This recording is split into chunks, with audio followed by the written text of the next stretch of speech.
Merci à vous. C'est une chance pour moi de vous parler ce soir, d'autant que j'ai fait, peut-être c'est parce que je viens de passer le cap des 60 ans, mais en tout cas j'innove. Et donc j'ai un peu inventé un dispositif qui est inhabituel pour moi.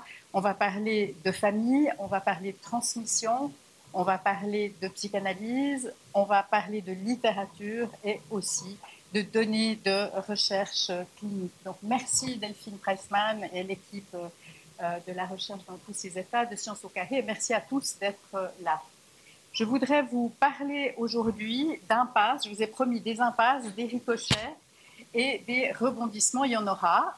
J'espère que j'arriverai à vous intéresser à ces questions sur lesquelles je travaille, qui sont des questions assez passionnantes, assez complexes aussi. Mon objectif, c'est de vous donner envie d'en savoir plus, parce qu'évidemment, je ne peux pas tout dire pour aujourd'hui. Donc, j'ai choisi cette image, cette œuvre de Frida Kahlo qui en dit long sur la transmission et qui va peut-être nous inspirer pour se demander dans une toute première partie, qu'est-ce qui se transmet de génération en génération. Ce n'est pas une question si simple, elle a l'air assez simple, mais elle n'est pas si simple. Et comme j'étais récemment au Canada, je suis allée visiter le musée Borealis que je vous recommande à Trois-Rivières. Et dans ce musée, il y a toute une partie de patrimoine industriel qui est présentée.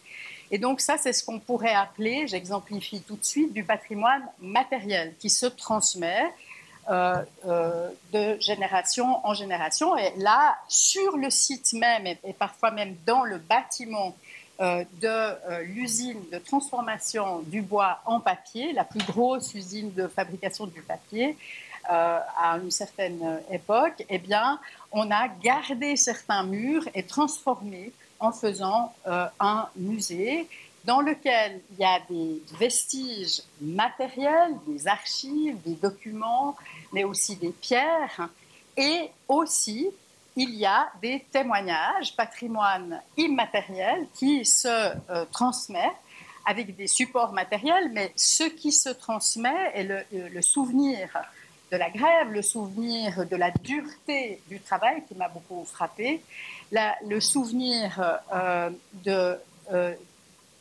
disons, d'une façon de traiter les ouvriers qui était particulièrement difficile et dévalorisante, est passé à notre génération, puisqu'il y a dans ce musée un accent particulier qui est mis sur des petites capsules vidéo dans lesquelles les personnes racontent leur expérience de ce travail extrêmement difficile. Mais ce qui se transmet de génération, et en particulier dans nos familles, ben, je crois que vous le savez, qu'est-ce qui se transmet de génération dans vos familles? Oui? Hein?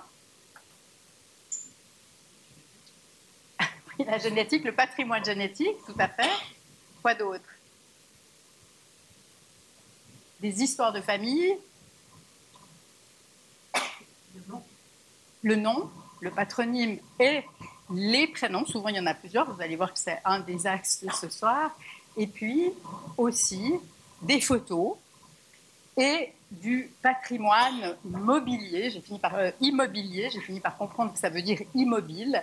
Donc des maisons, par exemple, dans lesquelles on peut garder les murs intacts, ne rien toucher, être comme figé dans le passé, ou alors, au contraire, tout démolir, reconstruire par-dessus, c'est la grande mode aujourd'hui, ou bien faire quelque chose d'un peu qui mixe un peu les deux, c'est-à-dire par exemple garder les murs mais refaire l'intérieur, peut-être garder les pièces, peut-être pas. Quand on garde les pièces, on peut réaménager, c'est-à-dire amener du nouveau, pas faire du passé table rase, ou au contraire de l'autre côté de la polarité, si vous voulez, du continuum, il y aurait alors garder tout intact sans pouvoir toucher ce qu'il y a dans la maison, ou bien faire quelque chose d'intermédiaire qui est effectivement de pouvoir aménager, réaménager ce dont on est le légataire, enfin ce qu'on reçoit, ce dont on est le récipiendaire.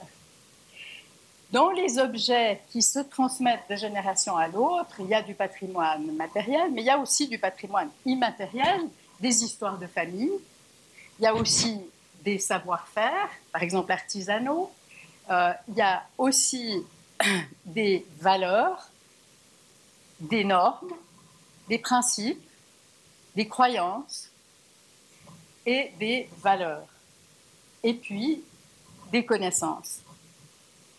Alors, moi, ce qui m'intéresse, enfin, disons, ici on est à l'université, donc j'ai à la fois une formation de psychologue, psychothérapeute, mais je fais aussi des travaux sur la transmission psychique entre les générations dans mes recherches. Et là, je suis obligée de mobiliser toute une théorie, on appelle ça un référentiel théorico-clinique, pour essayer de penser la transmission entre les générations. Du point de vue psychanalytique, ce qui se transmet, ce n'est pas seulement tout ce dont je viens de parler et que vous connaissez bien, mais c'est aussi peut-être des choses qui sont un peu moins connues et qui ressemblent à des processus d'identification. Par exemple, je voudrais ressembler, ou au contraire, je détesterais ressembler à telle et telle personne. J'ai des figures d'identification ou d'anti-identification, ce qu'on appelle la contre-identification. Mais j'ai aussi la possibilité de transmettre, c'est plus souterrain, c'est peut-être moins matériel, en tout cas pas, c'est des processus, par exemple, apprendre à nommer notre expérience, que nous appelons en psychanalyse le processus de symbolisation. Et puis, on peut aussi transmettre dans des familles des fantasmes. Alors, peut-être que dans le grand public, on pourrait dire simplement des peurs ou des désirs. Mais ici, le fantasme, il est par exemple lié à la question de la persécution, ou dans certaines familles, ce qui organise la famille, c'est un fantasme d'abandon. Et donc, il y a des milliers de pages de la littérature à ce sujet. Ce que j'essaye d'explorer dans le cadre de mes travaux, avec les étudiants, avec l'équipe que j'accompagne, ce sont ces objets psychiques munis de leurs liens, les liens qui rattachent ces objets psychiques à des générations antérieures ou une génération antérieure. Alors, pour que ça soit plus digeste, j'ai voulu vous montrer par la littérature, c'est mon nouveau champ, combien cette question de la transmission est omniprésente, enfin elle est extrêmement présente dans la littérature. Premier exemple d'un livre qui est peu connu, que je vous recommande vraiment, il est absolument captivant, très très bien écrit par une psychanalyste. Le livre s'appelle Le bouclier d'Alexandre et j'aimerais vous en lire un extrait, ça commence comme ça. J'ai dit oui. Dans le bureau de mon père, qui, comme chaque matin, était assis à sa table de travail et continuait à lire et à écrire, penché sur ses fiches, sans me regarder, j'ai dit oui, sans même écouter sa question, que je savais pourtant décisive et que je n'avais jamais pu poser.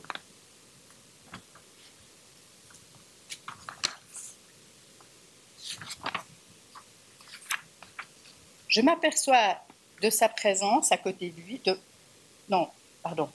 Il m'a demandé si je savais. Tu sais, pour Paul? J'ai dit oui, comme si je savais, mais je ne savais pas. J'avais toujours su qu'il ne fallait pas savoir, qu'il ne fallait pas poser de questions. Cette question-là. J'avais 25 ans. Mon père m'avait fait venir de l'autre bout de la France où je vivais pour signer un document dont il ne m'avait rien dit. Sinon, que c'était très important. Cela, il me l'avait dit. Il fallait que je vienne à Paris de toute urgence.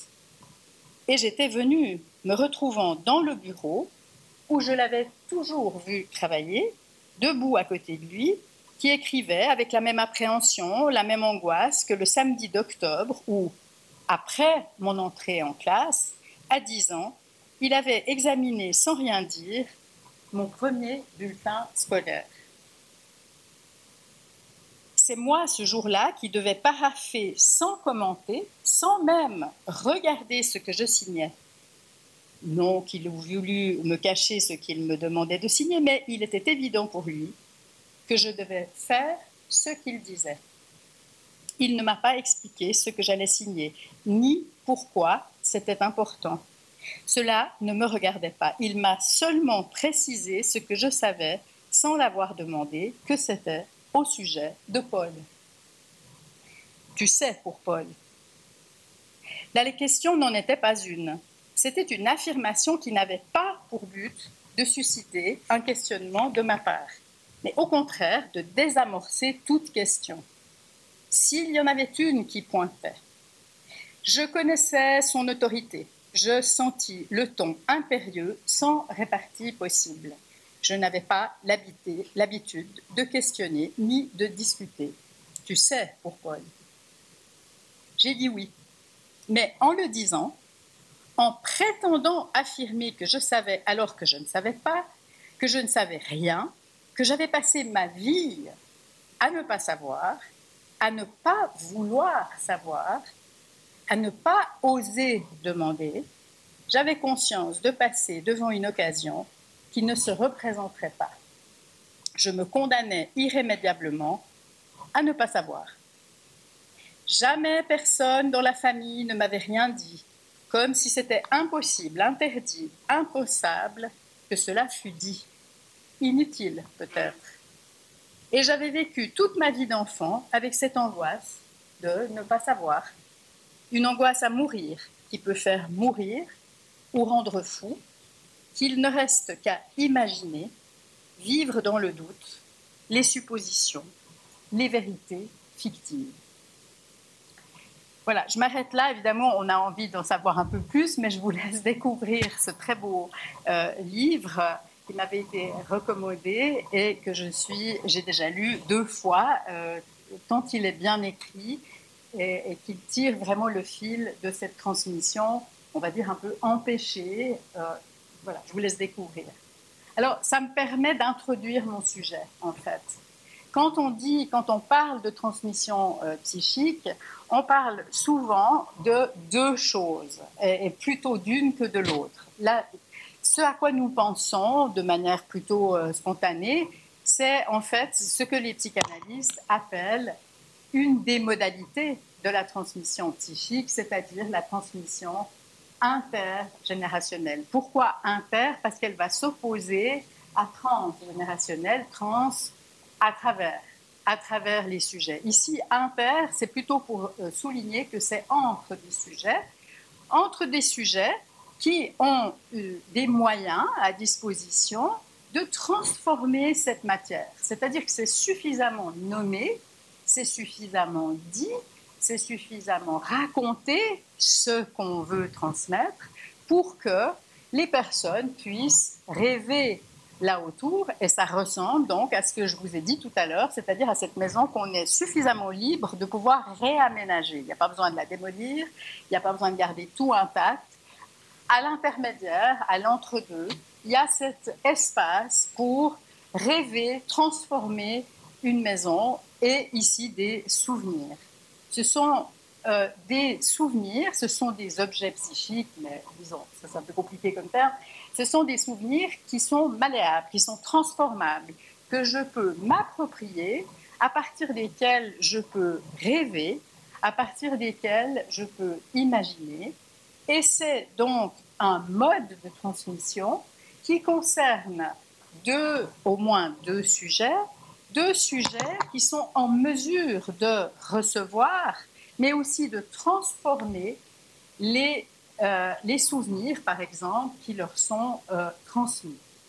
On peut donc les faire nôtres, on peut donc se les approprier.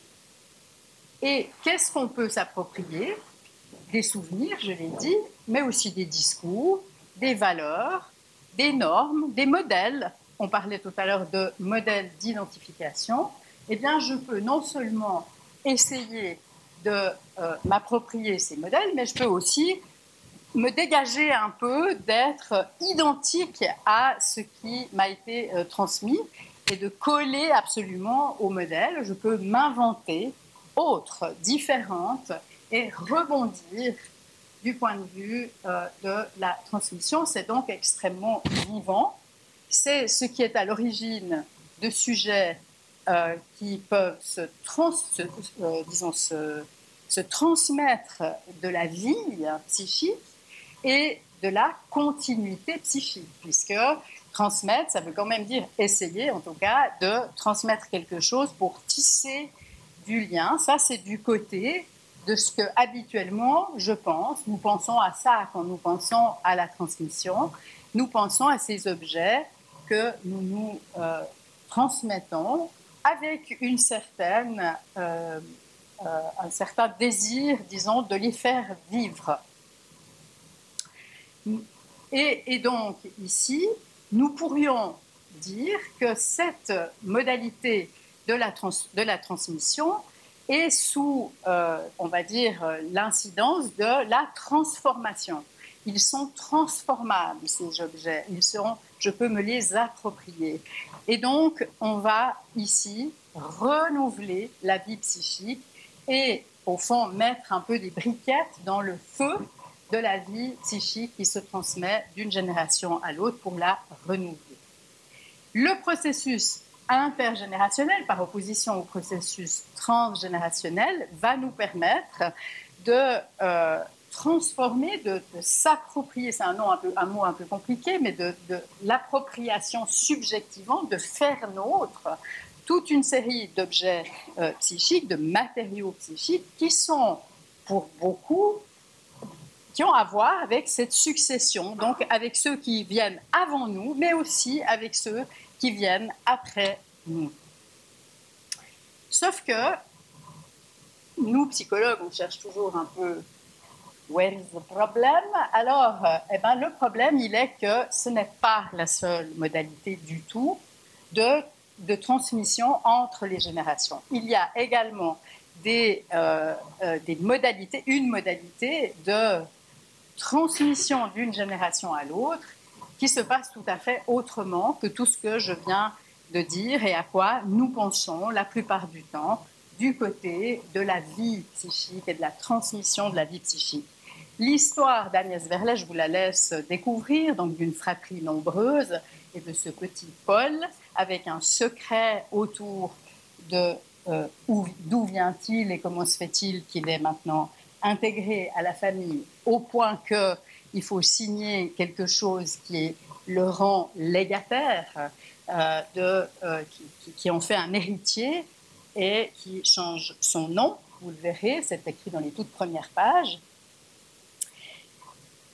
J'ai trouvé intéressant de donner un autre exemple de cette transmission, on peut dire transgénérationnelle, c'est-à-dire qui passe à travers nous, un peu à notre insu, sans qu'on puisse en faire grand-chose. Eh bien, il me semblait qu'une chose qui pouvait réunir notre public, qui est fait de personnes de formation et d'origine familiale sans doute très différentes, une chose qui nous réunit, c'est le prénom. Nous portons tous, autant que nous sommes ici, un prénom. Et Michela Marzano aussi a un prénom. C'est une philosophe qui est enseignante dans une université et qui fait une découverte très intéressante. Nous sortons d'un colloque de 2 jours sur la remise sur le fascisme en Europe et sur la remise du titre d'honoris causa à Mussolini. Alors, je trouvais que c'était assez d'actualité, mais surtout, c'est très intéressant parce que c'est un véritable feuilleton. Je vous ai promis des impasses, en voilà une. Je pose la copie de l'extrait de baptême de mon père sur mon lit. J'hésite à le regarder dans le détail, puis je me plonge à nouveau dans ce document suranné à la belle calligraphie ancienne. Ferruccio, Michele, Arturo, Vittorio, Benito. Je n'en crois pas mes yeux. Mon père ne s'appelle pas simplement Ferruccio, comme je l'ai toujours cru. Outre le prénom de son grand-père maternel, Michele, et le prénom de son propre père, Arturo, papa porte aussi les prénoms Vittorio, comme le roi de l'époque, Vittorio Emanuele III, et Benito, comme le duce. Je peux, à la limite, comprendre le prénom Vittorio. J'ai toujours su que mon grand-père avait été un député monarchiste. Certes, la chose ne me faisait pas plaisir, mais j'ai fini par l'accepter. Mais Benito, quelque chose ne tourne pas rond. Pourquoi mon père porte-t-il aussi le prénom du duce? Monarchiste ne veut pas dire fasciste.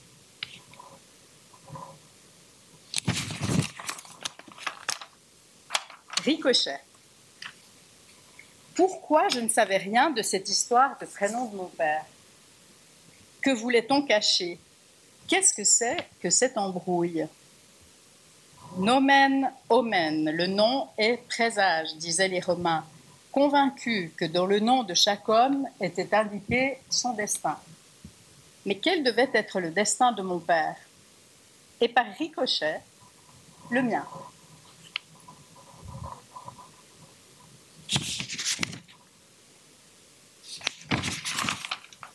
Rebondissement. Pourquoi Benito? Demandai-je à mon père. Au lieu de rentrer tout de suite à Paris, j'ai préféré accompagner mes parents à Rome, afin de mieux comprendre cette fameuse histoire de prénom.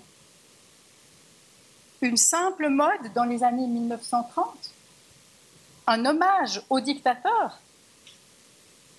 Ton grand-père était fasciste, répond-il tranquillement, comme s'il s'agissait d'un sujet dont nous avions déjà parlé plusieurs fois. Tu veux rire? Il s'est inscrit au faisceau quelques mois après la fin de la guerre. Il me faut quelques instants avant de retrouver la parole. Et tu le sais depuis quand? Je croyais que grand-père était monarchiste. Tu ne nous avais jamais dit qu'il était fasciste.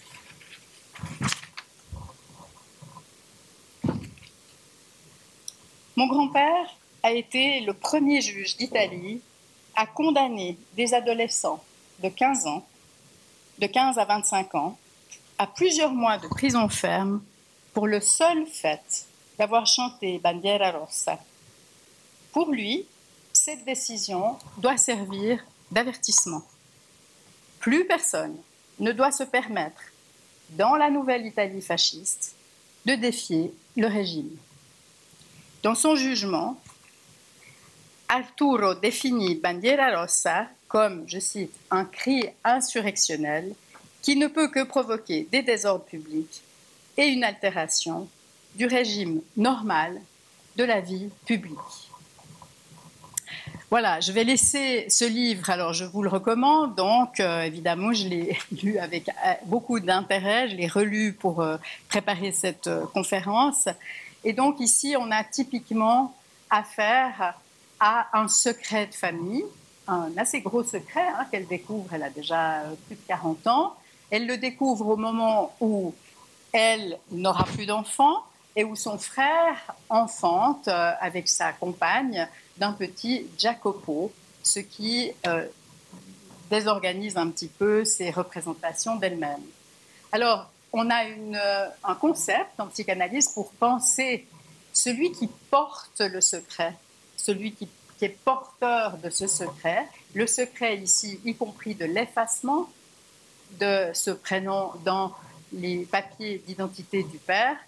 Et donc, on parlera ici de crypte, comme pour essayer de se représenter quelque chose de notre fonctionnement psychique où est logé ce secret, verrouillé. Une crypte, vous voyez, c'est vraiment souterrain. Et en général, il n'y a pas une porte particulièrement facile à ouvrir, donc c'est sous scellé. Et celui qui porte la crypte, c'est le cryptophore. Et je trouve cette citation de Abraham Etorok magnifique. Sans conteste, dans le ventre de la crypte se tiennent indicibles, pareils au hibou, dans une vigilance sans relâche, des mots enterrés vifs. J'ai cru que j'avais mal lu quand j'ai repris cette citation et que je l'ai insérée dans ce PowerPoint parce que j'avais souvenir qu'il était dit des morts enterrés vifs. C'est-à-dire, et en fait, je pense que je condense deux choses, qu'il s'agit souvent, évidemment, de mots enterrés vifs qui concernent des morts. Des morts, pas n'importe lesquels, les morts qui nous précèdent dans l'histoire familiale. Quant aux héritiers psychiques de ce type de formation cryptique, c'est ce qu'on appelle, c'est pas l'héritier qui est un fantôme, mais à l'intérieur de l'héritier, il y a une sorte de fantôme qui se promène comme ça, qui peut prendre différentes formes sur le plan psychique. Et je trouve très utile de simplement vous donner envie d'aller lire ces tout grands textes de psychanalyse autour de l'idée que donc Michela Marzano, ici, l'héritière de ce secret, parce que les secrets se transmettent quand même extrêmement bien, mais pas sous la forme qu'on a discutée tout à l'heure, eh bien, il laisse des traces d'une génération à l'autre, il passe, on ne sait pas très bien comment ça c'est quelque chose qui est assez discuté, hein, d'un inconscient à l'autre, et ils entravent en particulier la question de l'enfantement. Alors, on va y revenir. En tout cas, je laisse maintenant Madame Marzano et je vous parle de ce dont il vient d'être question par un exemple, par deux exemples même, puisque chez Agnès Verlet, c'est la même chose. C'est la question de la transmission qu'on appelle transgénérationnelle, celle qui passe non pas entre les sujets, mais à travers les sujets, qui nous met en contact avec une expérience qu'on n'a pas vécue en première personne et qui n'est pas entourée de mots, qui n'est pas nommée, et donc qui est transmise comme une sorte de paquet innommable, innommé, indicible, le vocabulaire fleuri là autour, mais qui de ce fait, et c'est le point que je voulais souligner avec vous, reste étranger à ma conscience. C'est-à-dire qu'en fait, je ne sais même pas qu'il y a un secret, même si, évidemment, tout secret de famille suinte, comme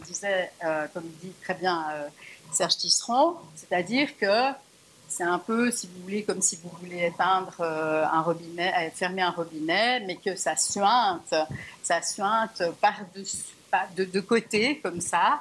Et donc, ici, ça va attaquer la capacité de penser, en particulier des héritiers. Mais aussi, ce que ça va, je vais vite là, mais ce que ça risque de faire comme trace, c'est que ça va aussi être au service non pas de la continuité et du renouvellement de la vie psychique, comme je l'ai dit tout à l'heure, mais plutôt d'une répétition et de la répétition du même, c'est-à-dire de quelque chose qui ne peut pas évoluer du côté de la vie. Je reviendrai là-dessus tout à l'heure. Ça concerne donc des objets psychiques bruts, non transformés, gelés, diront les psychanalystes, transmis tels quels à l'état brut, énigmatique, inerte, irreprésentable, encrypté. Ils vont attaquer la capacité de penser et ils vont attaquer l'appareil à transformer les pensées dont je parlais tout à l'heure, cette capacité que nous avons à faire avec le passé, avec des souvenirs, avec des fantasmes, avec des identifications, avec des processus du nouveau, à s'approprier ces objets. Ça va rester du côté plutôt de l'irreprésentable. Et donc, le processus ici est entravé et le processus qu'on appelle transgénérationnel dans la littérature renvoie plutôt à la difficulté, voire à l'impossibilité de transformer certains matériaux psychiques qui sont relatifs à la succession générationnelle. Si je résume ce que j'ai dit jusqu'ici, nous avons donc deux modalités de transmission, inter ou transsubjective, Du côté intersubjectif, entre les sujets continuité et renouvellement, alors même que du côté de la transmission transgénérationnelle, nous sommes un peu condamnés à répéter la même chose. Et d'un côté, ça suppose donc une capacité chez le sujet de transformer le matériel psychique, et de l'autre, l'impossibilité de cette transformation. Dernier point sur le plan de la théorie, on va dire, je voulais insister sur le fait que René Caès a dit quelque chose qui me paraît très important. D'ailleurs, dans le petit texte d'accompagnement, y compris d'un mail que nous avons reçu toute une île, il était toujours question d'un destinataire, c'est-à-dire c'est comme si la transmission, elle est souvent vue comme ça, quand on y pense un peu spontanément, dans le sens vertical, c'est-à-dire d'un sujet plus âgé, la plupart du temps, à un sujet plus jeune. Ça, c'est une certaine conception temporelle de ce modèle de la transmission. Or, René Caès nous met en questionnement, nous éveille sur cette question du modèle temporel sous-jacent et propose qu'au contraire, on y pense du côté de la circularité. Alors moi, je vais vous donner un exemple très personnel. Je ne comprends rien à l'informatique. Mes premiers assistants qui sont là le savent très bien, ils sont plus jeunes que moi. Et donc, quand j'ai un problème, qu'est-ce que je fais? Eh bien, je leur demande de me transmettre des savoir-faire que je n'ai pas. Eh bien, c'est un tout petit exemple, mais je pense qu'il suffit largement à faire comprendre cette circularité qui fait que ce soit pour les compétences informatiques ou pour des choses beaucoup plus, je dirais, peut-être symboliques, eh bien, les enfants, les petits-enfants, les jeunes générations, nos étudiants vont venir questionner l'héritage que nous essayons de leur transmettre, ce qui a un potentiel transformateur sur cet héritage, bien entendu. C'est exactement l'exemple de la maison que je vous disais tout à l'heure. Si je lègue ma maison à des enfants plus jeunes, à des jeunes, et que cette maison est transformée sous mes yeux, de mon vivant, comme on dit en français, eh bien, effectivement, je vais probablement, peut-être même y habiter au premier étage parce qu'ils m'auront laissé une petite place, mais ce premier étage aura été réaménagé de manière très différente. Voilà, c'est une métaphore pour vous dire que les identifications, les modèles que nous transmettons aux jeunes générations vont avoir un effet sur ces jeunes générations. Jusque-là, on est d'accord, mais ce que les jeunes générations vont en faire va avoir un effet sur ceux qui se sont efforcés de les transmettre, ce qui fait qu'au bout d'un moment, on ne sait plus très bien qui transmet quoi ou qui transmet à qui. Donc, ne tombons pas dans la simplification. C'est ça que nous dit l'invitation de René Caès, où la vie psychique des ascendants, dit-il, je le cite, serait le seul déterminant, organisateur ou désorganisateur de la vie psychique de l'enfant. C'est beaucoup plus complexe que ça. Je m'arrête 3 minutes. Est-ce qu'il y a des commentaires, des questions jusque-là? Je suis consciente que j'ai foncé parce que je veux encore vous dire des tas de choses. Oui. Oui.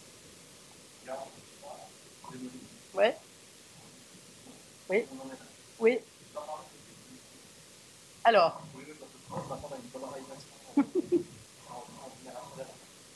Alors, ce qu'on peut faire du côté de la démolition, c'est-à-dire du passé faisant table rase, bah, c'est tout ce qu'on veut, mais surtout sans aucune référence au passé.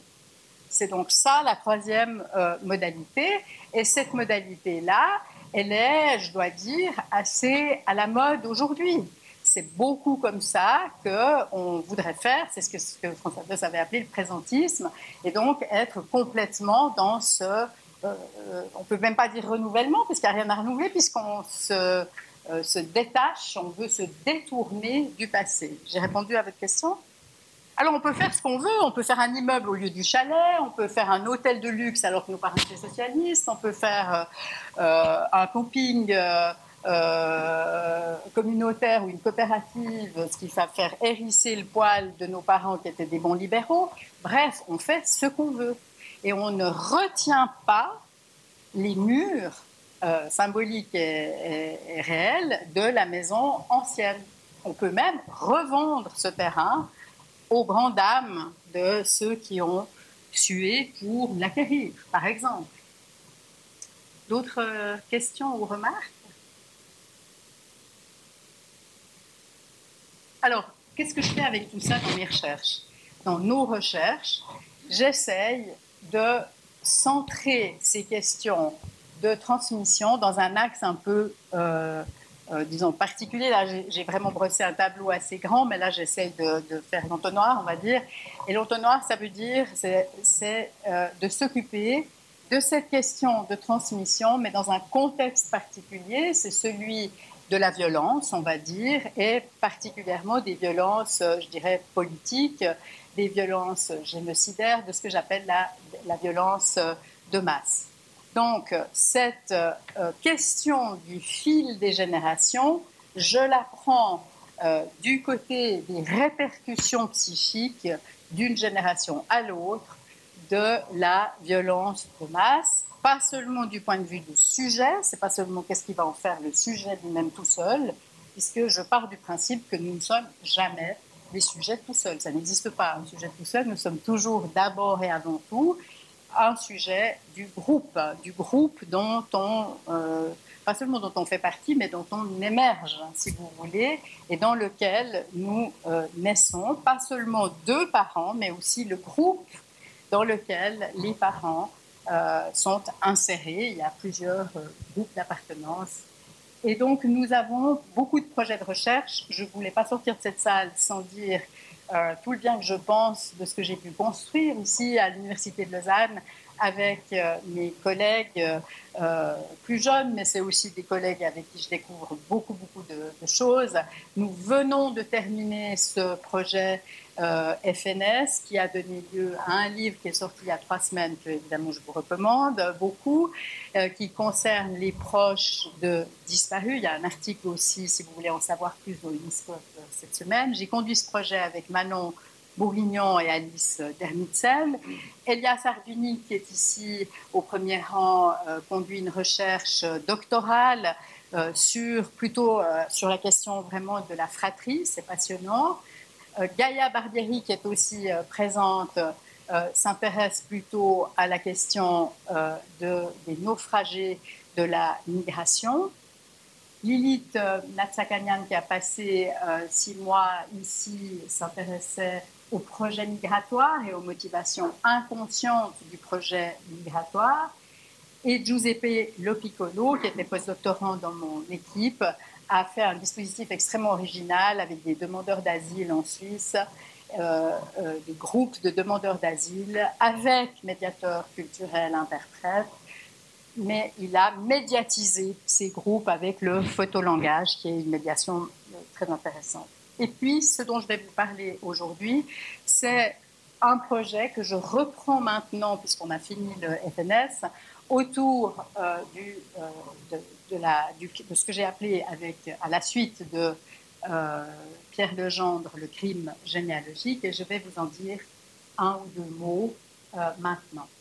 Alors, pour fabriquer une question de recherche, il faut bien entendu avoir à disposition des concepts. Sinon, on n'y arrive pas, un référentiel théorico-clinique. Et donc, c'est comme ça que nous construisons nos objets de recherche.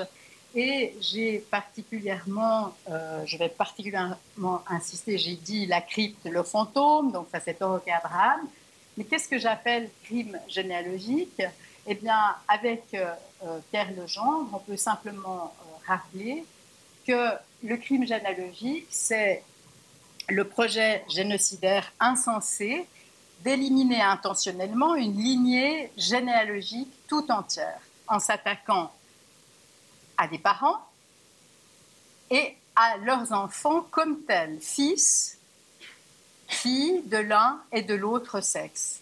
indistinctement, donc hommes, femmes, enfants, tous ceux qui font lignée par leur nom, par leur sang, par leur culture, par leurs liens familiaux.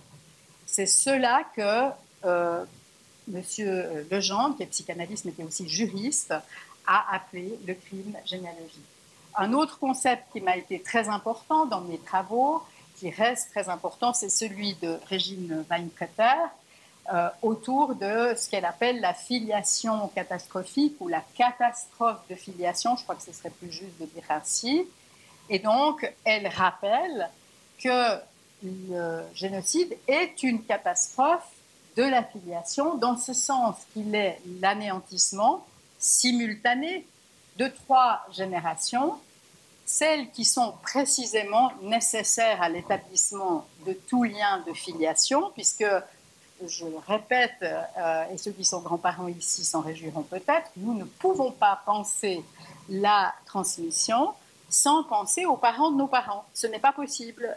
Pour penser la transmission psychique entre les générations, je vous défie de dire des choses très intéressantes si vous ne pensez pas aux parents des parents, par exemple des enfants qu'on a en face de soi. Pourquoi c'est important d'avoir 3 générations, pour établir une filiation? C'est pour permettre que chacun puisse se situer dans un ensemble de sujets et, écoutez bien, de se reconnaître comme ayant été engendrés, nous venons de nos parents, de nos grands-parents, etc., et comme capables d'engendrer.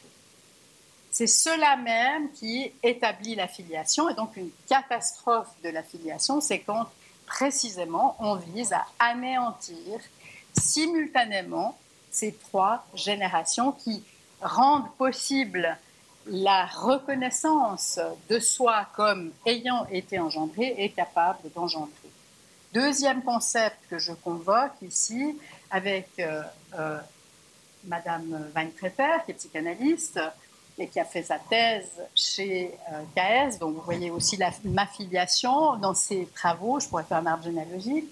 L'héritage traumatique, c'est l'héritage qui est justement plutôt du côté de l'indicible, plutôt du côté de ce qui ne se transmet pas de manière langagière et qui donc va créer dans une famille une atmosphère où ça suinte le secret, si je vais très vite. Alors, qu'est-ce qu'on a essayé de faire dans nos travaux?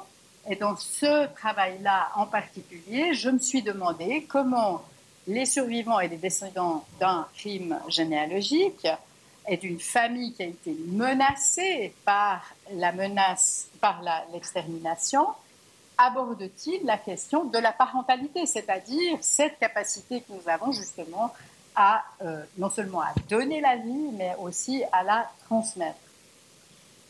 Ici, je voudrais anticiper un tout petit peu sur ce que je vais vous montrer.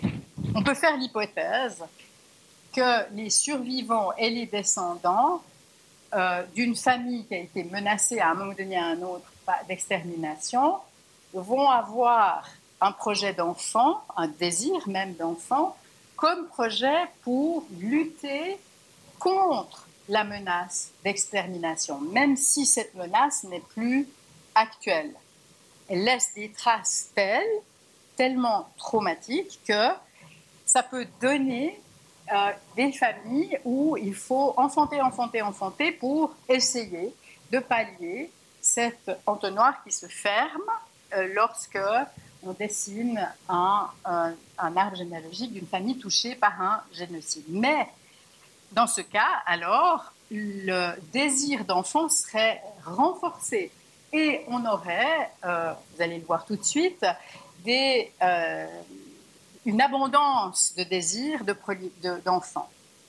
Seulement, comme moi j'aborde les choses sous un angle parfois un peu plus compliqué grâce à mes prédécesseurs qui m'ont donné des outils conceptuels pour y penser, eh bien, je vous propose de penser que notre destin du désir d'enfant dans ces familles-là est évidemment plutôt du côté de l'entrave, de l'empêchement de l'impasse. Je vous avais promis des impasses. Ici, on pourrait qualifier cette impasse de généalogique.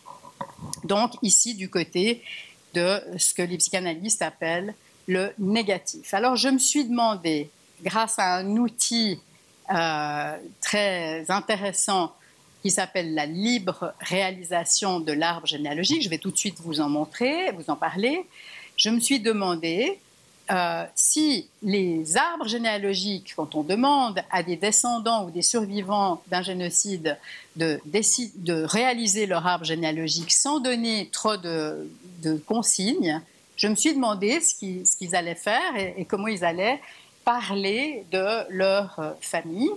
Et surtout, est-ce que ces arbres allaient, et le discours qui va commenter ces arbres, accompagner ces arbres, est-ce que, oui ou non, mais ce n'est pas oui ou non, c'est beaucoup plus compliqué que ça, va comporter des traces éventuellement traumatiques. J'ai supposé que ces traces traumatiques, si elles existent, alors elles allaient justement concerner la capacité d'engendrer, la capacité de donner une suite à la vie qui a précisément été menacée sur 3 lignées au moins d'extermination.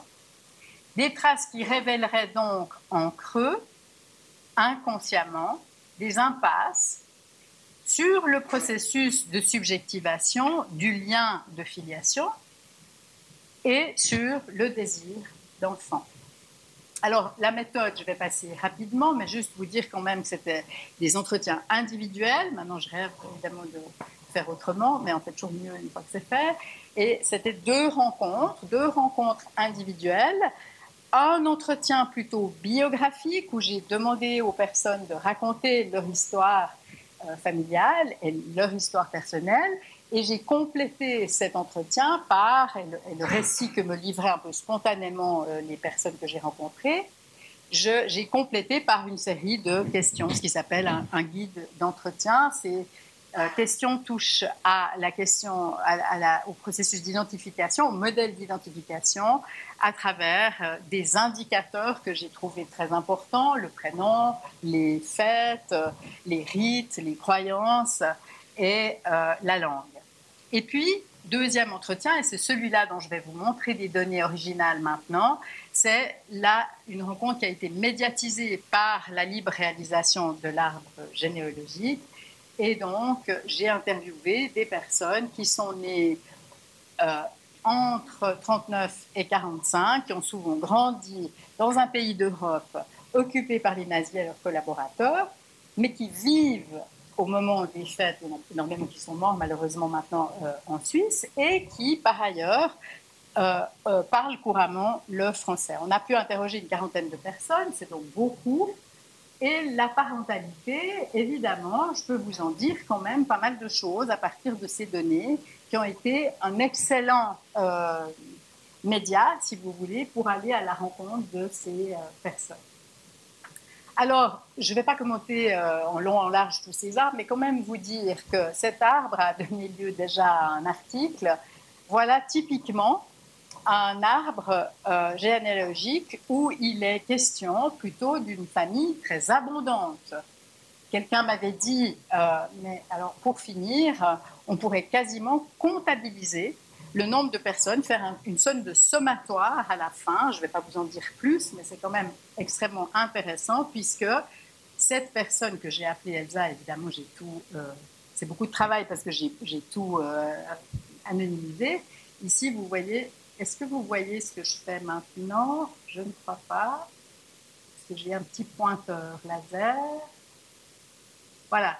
Vous voyez ici, 6, 4, enfin, on pourrait quasiment tirer une ligne ici et faire la sommatoire de cet agencement de descendants extrêmement nombreux. Le point que j'ai développé dans mon article à propos de cet arbre, c'est que les mamans, elles font des bébés toutes seules. On ne sait absolument pas avec qui, sur l'arbre, en tout cas, les femmes font des enfants. On dirait qu'elles enfantent toutes seules. Elles sont donc ici, cette représentation familiale, ça a un nom en psychanalyse, ça s'appelle un fantasme de parthénogenèse. Ici, c'est un autre arbre généalogique qui a la particularité, si vous remarquez, c'est l'arbre généalogique d'un homme que j'ai appelé Israël, il est là, il s'est indiqué avec uniquement avec une initiale, l'initiale de son prénom d'ailleurs, et bien qu'il ait des enfants dans la vraie vie, il a stoppé ici la représentation de la transmission de la vie. À cet étage-là, sa sœur et lui sont représentés ici comme s'ils n'avaient jamais eu de lien conjugal ni de lien de filiation descendante, ce qui ne correspond pas à la réalité, ce qui fait qu'il reste un blanc ici, un peu comme si, c'était en tout cas notre hypothèse, il y avait sur la feuille une impossibilité de donner une suite à cette histoire où il y a tant de morts dans des camps nazis. Cet arbre est très intriguant pour moi. Si vous comprenez quelque chose, dites-moi, parce que moi, je ne comprends pas beaucoup. C'est un arbre généalogique assez complexe qui fait pas mal... à quoi ça vous fait penser? Ça m'intéresse. Je pose toujours cette question puisque moi, j'y vois rien. Ça vous fait penser à quoi? Des post-it? Oui, des post-it accrochés. Autres associations? Des mobiles, ouais, parfait.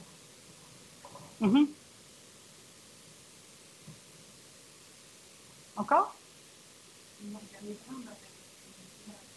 Oui, on ne comprend pas forcément toujours la hiérarchie, en tout cas pas en le regardant comme ça. Et puis quelqu'un m'a dit l'autre jour des épitaphes, c'est-à-dire des tombes, des pierres tombales. Et c'est vrai que j'y avais pas pensé, mais une fois que c'est dit, ça fait un peu pierre tombale, sauf que ça fait tombeau. C'est pas seulement une pierre tombale, mais ce serait comme un tombeau puisqu'il y a beaucoup de gens. Alors, cette dame, elle évoque de manière assez poignante.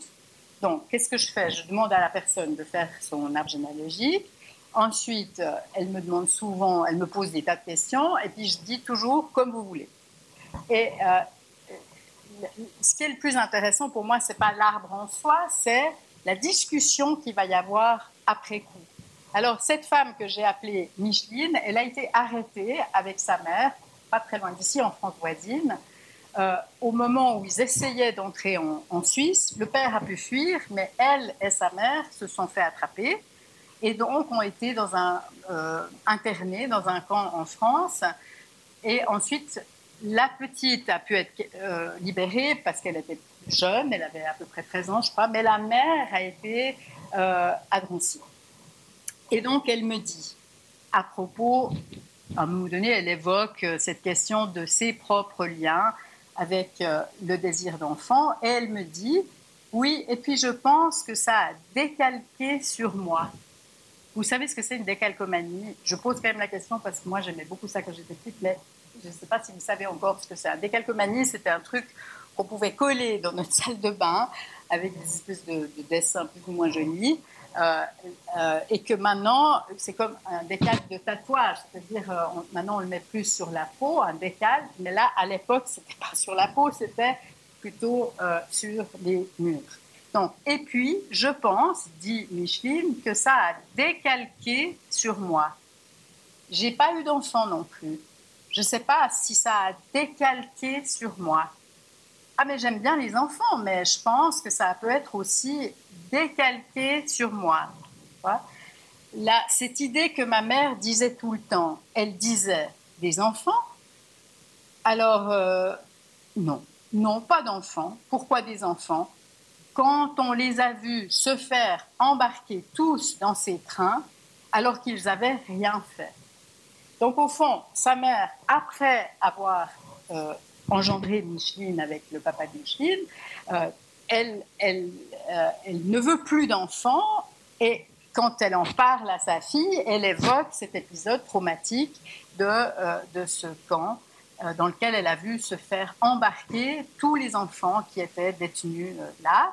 Et donc, elle parle de décalcomanie. Et voilà, typiquement, je trouve que c'est une très jolie métaphore, je n'ai pas été chercher très loin, de ce que j'avais appelé tout à l'heure la transmission transgénérationnelle. Je vous ai dit qu'on était dans la répétition du même, et donc dans une forme de fantasme, si vous voulez, de clonage d'une génération à l'autre. C'est aussi ici abordé spontanément par une femme que j'ai appelée Zissel, qui, elle, a été cachée en Europe de l'Est pendant la guerre. Elle était tout à fait bébé et elle y est restée et elle n'a pas eu d'enfant. Et elle commente ici son arbre. Bon, on n'a pas de descendance, donc ça s'arrête là. C'est son frère et elle. On n'a pas de descendants, donc ça s'arrête là. Mon frère et moi, il n'y a plus de descendance. Germaine a des enfants, Titseul a des enfants, ils ont tous des enfants, mais nous, ça s'arrête là. C'est comme... Enfin, ma réflexion, ça me rattrape. Hein. Quand on n'a pas de famille, quand on n'a pas d'enfants, de petits-enfants, ouais, je sens comme si on avait vraiment dans un arbre, coupé des branches qui ne donnent pas d'autres branches. Le voilà. Voilà, je pense, la trace, c'est ce que je comprends comme la trace de ce crime généalogique dont je vous parlais tout à l'heure. Qu'est-ce que ça donne et j'ai bientôt terminé, qu'est-ce que ça donne chez les descendants de ces dames, c'est-à-dire ce n'est pas leurs enfants, mais qu'est-ce que ça donne à la génération suivante, c'est-à-dire des gens qui n'ont pas connu 39-45, qui sont nés au-delà de la fin de la guerre de la libération. Eh bien, par exemple, ici, on a de nouveau cette question très, très centrale dans cet arbre, je vais très vite, mais d'une femme que j'ai appelée Elisheva, qui multiplie les signes d'engendrement et qui a fait le contraire des deux dont je viens de parler, qui a au contraire donné beaucoup de vie et qui donne sur cet arbre généalogique énormément de place aux descendants. Et puis, je voulais encore vous parler de Sarah. Sarah, elle parle d'une manière d'ailleurs assez étrange, et elle en vient au moment d'évoquer son arbre généalogique à une question très douloureuse pour elle au moment de l'entretien, qui est une interruption de grossesse.